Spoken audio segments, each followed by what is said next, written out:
السلام علیکم ورحمۃ اللہ وبرکاتہ۔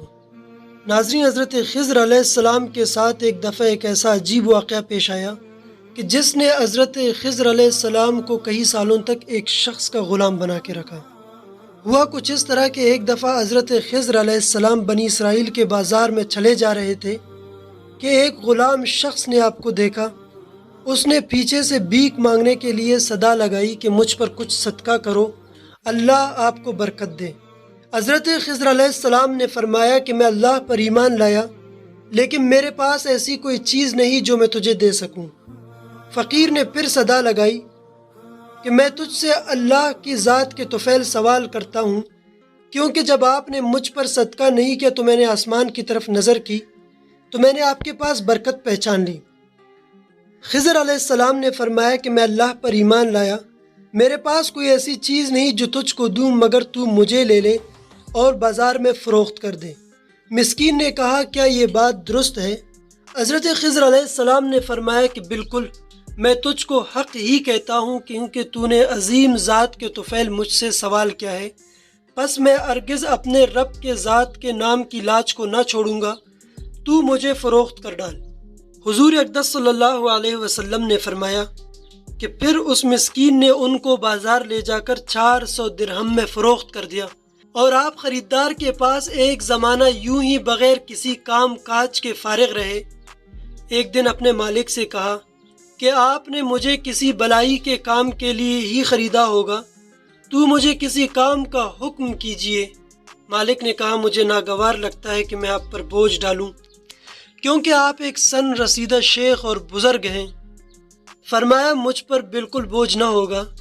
تو مالک نے تنزن کہا کہ اگر آپ جوان ہیں تو یہ پتھر منتقل کرو۔ حالانکہ وہ پتھر نہیں بلکہ ایک چٹان تھی۔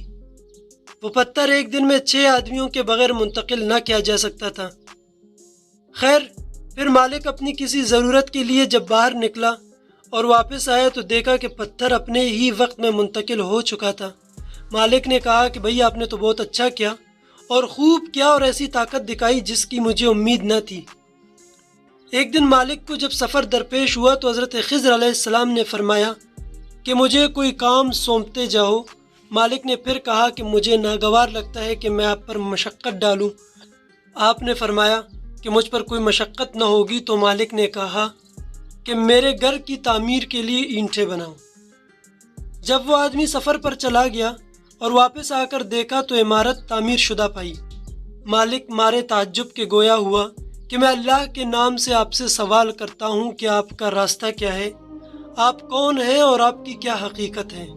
حضرت خضر علیہ السلام نے فرمایا کہ آپ نے مجھ سے اللہ کے نام سے سوال کیا ہے، اور اللہ کے نام پر سوال ہی نے مجھے غلامی میں ڈالا ہے، اور میں تجھ کو بتلاتا ہوں کہ میں کون ہوں۔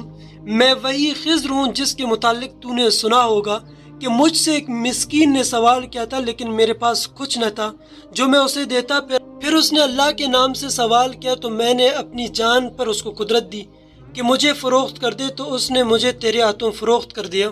اور میں تجھے بتاتا ہوں کہ جس شخص سے اللہ کے نام سے سوال کیا گیا پھر بھی سائل کو مسترد کر دیا گیا، پھر بھی اللہ کے نام پر بھیک مانگنے والے کو دھتکار دیا گیا جبکہ وہ کچھ دینے پر قادر تھا، تو قیامت کے روز وہ ایسے کھڑا ہوگا کہ اس کے جسم پر کوئی گوشت نہ ہوگا اور نہ کوئی اس کی ہڈی حرکت کر سکے گی۔ یہ صورتحال سن کر حضرت خضر علیہ السلام کا وہ مالک بہت رویا اور معافی تلافی کر کے اس نے حضرت خضر علیہ السلام کو آزاد کر دیا۔ ناظرین، مجھے امید ہے کہ آپ کو واقعہ پسند آئے گا۔ ضرور کمنٹ کر کے بتائیں کہ اس واقعے کا مقصد اور مورل کیا تھا، اور اگر آپ کو واقعہ اچھا لگا تو لازمی لائک کر کے چینل کو بھی سبسکرائب کر لیجئے۔